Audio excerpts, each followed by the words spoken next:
Hey guys, I'm a YouTuber that you probably haven't seen before, and I'm going to try an exercise that I haven't done in other videos before, and that I'm going to try to not use profanity, which is extremely difficult because I've had a lot of alcohol and marijuana ahead of this video, but I want to try to represent the fact that I really appreciate genuinely the best children's amusement park I've ever been to, Storyland in New Hampshire, and I just kind of want to represent that I care about it by not being vulgar, and I can't promise that I will continue to enact the results you expect from someone with this endeavor, because as I said, I've had marijuana and alcohol, so I'm going to try to do my best. So I'm going to pull up the RCDB page. So we're pulling up, me and my homies, on a June 2024 trip, so extremely ridiculously outdated because I abandon my channel all the time. June 2024 trip to Storyland in Glen, New Hampshire, operating since 1954. They have two coasters here, both of which were legitimately really fantastic. I'm trying to remember just the context of my YouTube channel. So this was part of an 18 park road trip in June 2024, primarily, whatever the word is.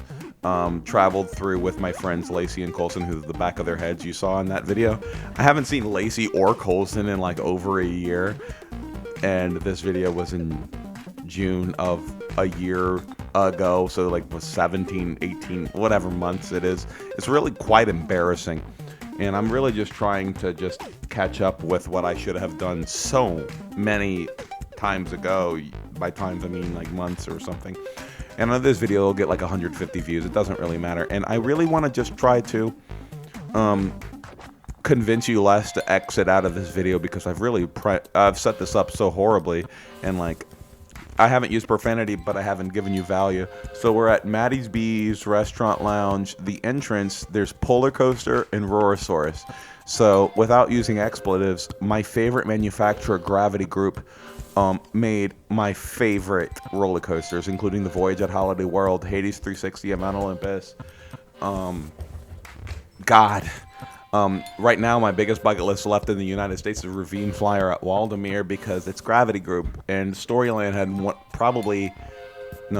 for my travels, definitely the best family coaster from those people. Lacey wearing a lightning rod shirt, Colson asking questions, me being just, hey, let other people solve my problems. Anyway, Rorosaurus, with this really pretty rock work on the side, is the home. Wait, it's housed by this park called Storyland.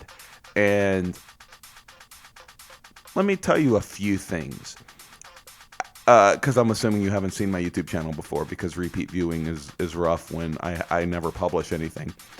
This is a park that, from the perspective of someone who is one of those YouTube assholes who, does that count as profanity? Just let me go with this one. Let me slide. Because I'm talking about myself, who really has really crap opinions about rides and doesn't really appreciate the thematics of the amusement park and just what makes it important and special and pretty, and just wants the thrills and whatnot.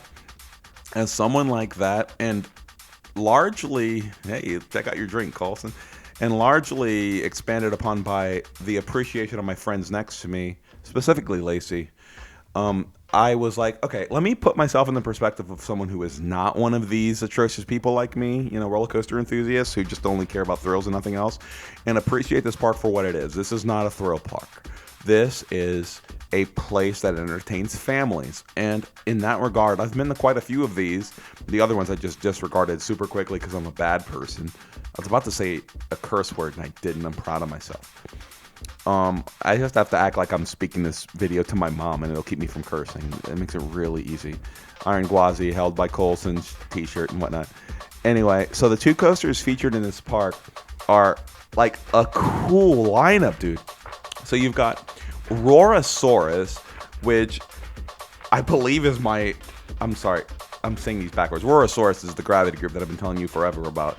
Polar Coaster, which we're near, was the last remaining Hopkins in the United States left for me to ride. So their entire portfolio ever is Cliffhanger at Ghost Town Village, which is SBNO since like before I was an enthusiast.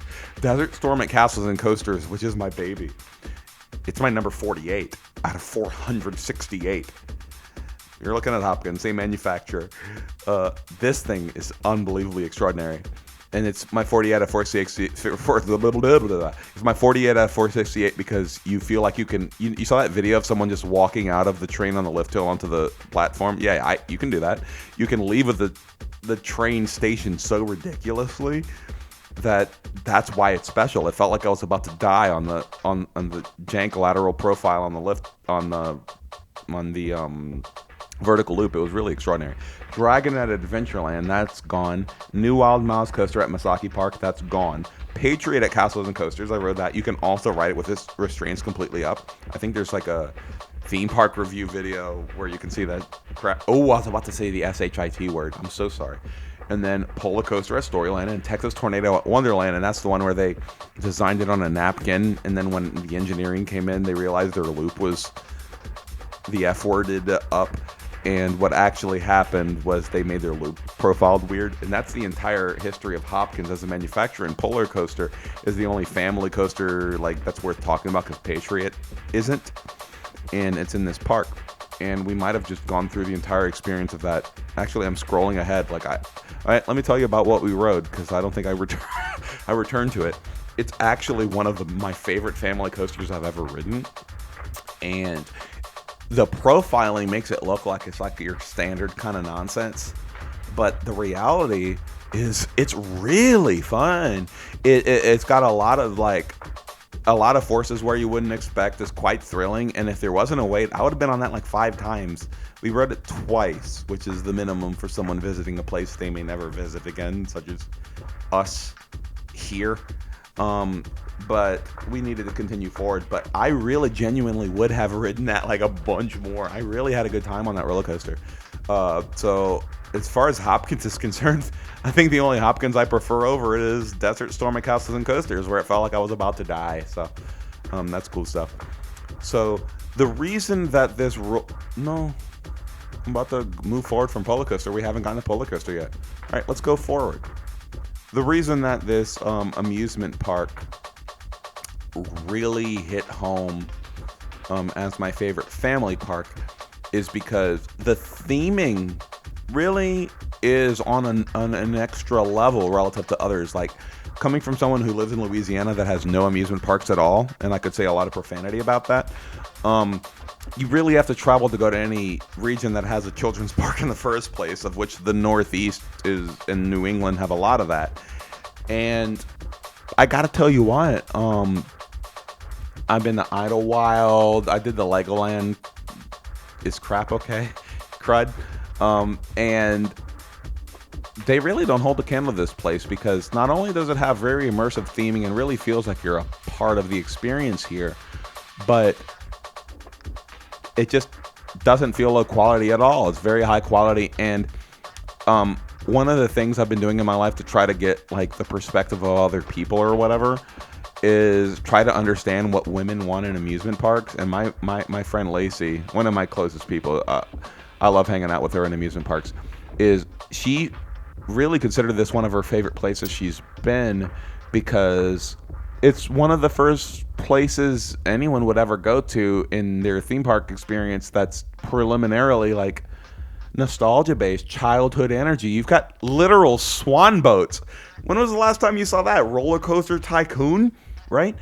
So it's an immersive place that's primarily focused on families and has just the biggest snob and the biggest curse word that you've ever heard in your life. I have trouble being vulgar about what this place offers, I guess. I'm actually quite appreciative of it. It's a pretty cool amusement park. It's pretty. Look at all the trees, and I was about to say a word that begins with the letter S. This is rough, but I'm doing a good job not ruining my video yet. And the only reason I'm not cursing rather than cursing is because I'm trying to respect what I consider a really well done family park. And out of 3.5 years of doing this channel, I've never tried to censor myself, and I'm only doing it for the comedy. I really apologize if I actually accidentally say an F word or something. I'm just trying to be respectful. Starting from here, I won't be like that anymore. Man, there's a big piece of SHIT F crap on the screen that's making me upset. It's like blurry. I wish I would like go and rub it off rather than tolerating it more. So it's making the process of walking in front of this whatever that is a lot less fun. There's a tunnel. And that's one of the cool things about this park is that they have like a lot of little narrow passageways for people who aren't roller coaster enthusiasts to enjoy themselves. And I gotta say, like, my friend Lacey, I miss you, my friend. You're probably watching this video. I haven't seen you in over a year. You're the one in front of me with the backpack. We're gonna try to travel soon. We both went through kind of hard times regarding finances. She hasn't been able to fucking... Oh, shoot. I just did it. I'm sorry. I said the F word. Travel for roller coasters because of money. I failed. I'm sorry. I'm sorry. And me too. And I'm hoping 2026 will be better because my business is expanding and she got her stuff right too. And I'm sorry. Please don't. I mean, you deserve to exit out because I failed at my endeavor. I said the F word. But there's like little castles and pretty things, and there's still the blurry. I already said the F word. I'm saying fuck that. It's in my way. And there we go. I guess I cleaned up the camera after that. Like, what's there to save? I'm sorry. I already lost the people trying to watch an actual Storyland video. Do you think someone like trying to support their families is still watching this just spam hole that I'm doing in 11 minutes and 19 seconds in? Absolutely not. It's complete crap.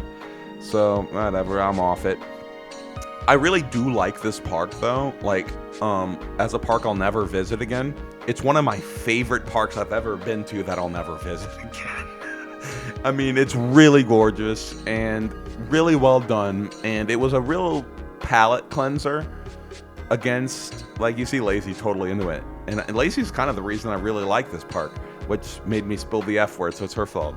That's how bad psychological abuser logic works. You blame others for things that make no sense at all.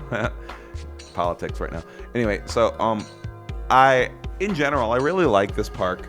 And what's cool is that the reason you should visit the park I haven't even talked about yet, and it's called Roarosaurus.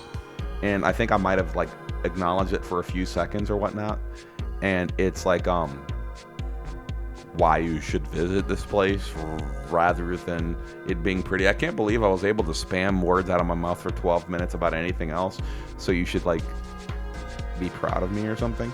So I'm in Polar Coaster, Storyland, Roarosaurus. Okay, let's go to the main attraction, which I'm not even at yet.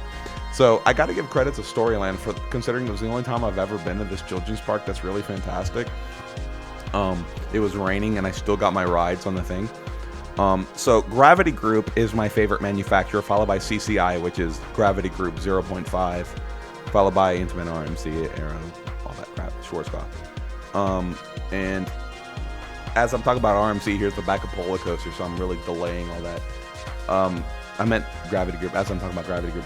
Anyway, so Roarosaurus was them doing what they could after 2006 because they basically got the two coolest projects of their life with Voyage and Hades 360 at Mount Olympus and Holiday World. Then they got Martin and Blemix to do some stuff in China. And then they were basically just a family coaster and refurbishment market for the next 20 years because North American amusement parks don't know how to do cool stuff. So they were forced to do family coasters. And you got one in Kentucky Kingdom, you got one here and there. Roarosaurus is the best one of the bunch. It's a coaster that made Canopy Coaster's top 100. It's 120. It didn't make it that good for me. It's my 128th out of 468. But the reason why it ranks so highly for him makes a lot of sense in that it is, as far as a family model is concerned, you couldn't extract more fun out of a layout in that footprint than you could with a modern wooden roller coaster. So you really have the extremities of what's really cool. And I'll be honest, the only if I Dippin' Dots, I'm calling out Dippin' Dots, it's in every amusement park. The only argument I would make against Roarosaurus is that it doesn't belong in this amusement park because it's way too intense considering the entire demographic is what you see. Parents who are tolerating their children, right? And the occasional roller coaster enthusiast like me. And Roarosaurus is a legitimate thrill coaster. It's yeah, drop that crap. Roarosaurus is not a family coaster. I mean, I guess if you wanted to have family as a category that encapsulates most of the other categories, then maybe you could call it like the wimpiest family. Wait, I'm sorry. The most extreme family coaster and barely a thrill coaster. But the reality is, you got like Kentucky Flyer and stuff at Kentucky Kingdom, and that stuff is like pretty fun as a general side attraction or whatnot. But it's not really that special. To the left, I took a shit over there. There was a wait or something, and I actually walked away from my friends. When you see the video cut off, I took a big dump. I'm just letting you know that, just for transparency. And Storyland had the... I'm cursing now. I'm sorry. I really tried to survive. I'm sorry, those of you who didn't want me to use profanity. I'll try again or something. And Storyland's Roarosaurus is the biggest example of, well, maybe we can squeeze some actual roller coaster enthusiast out of the roller coaster that we put into this family park. It's too intense. It's wonderful. It's absolutely wonderful. But that thing farking skyrockets you, dude. The B is for Brachiosaurus, C is for Stemensaurus, E, and then I can't read it fast enough. Fruitsaurus, Fruitodemic, Ghostonopolis, Hidiosaurus. I can't read it. It's too fast. Ichthyosaurus, Jeremiasaurus. You're gonna pause it and be able to read all of them. This is trash. Miniatorosaurus, Nomening. I can't. This is awful. Papalabuga, Quadraturanosaurus. I can't read all these dinosaurs. So one of the cool things about dinosaurs is that Triceratops, I can read that. Is that even spelled right? Doesn't Triceratops have an I in it? Anyway, it's raining. We have pet dinosaurs in my house. We have 7 pet parrots. And according to biology or Google or ChatGPT or something, they're technically still qualified as dinosaurs, which is kind of cool. And so I have dinosaurs in my house, so I don't need a Triceratops or a Fundamentosaurus or whatever the Utah Raptor. That's not a dinosaur. Velociraptor is. That's Velocicoat. Utah. That's not a where host. That's not real.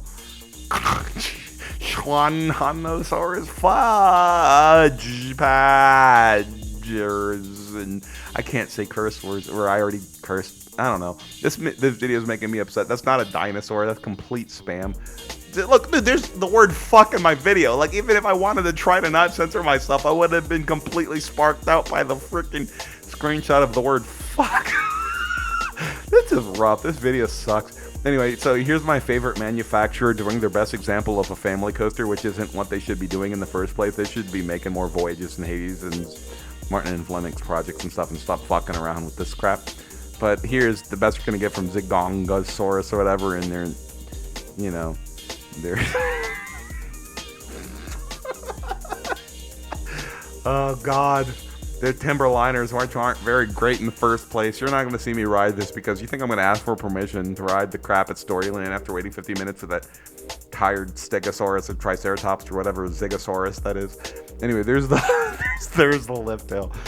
This is an amusement park I'll never return to, but I'm really, really glad I went to it. And I have good memories of the one time I'll ever go there. And those of you in New Hampshire, you've got a really great place to send your kids. I'm never going to have a child because I would be a terrible parent, mainly because I just don't know how to be a parent and I don't want to. But thank you for being a part of that. So what you're watching right now is us leaving.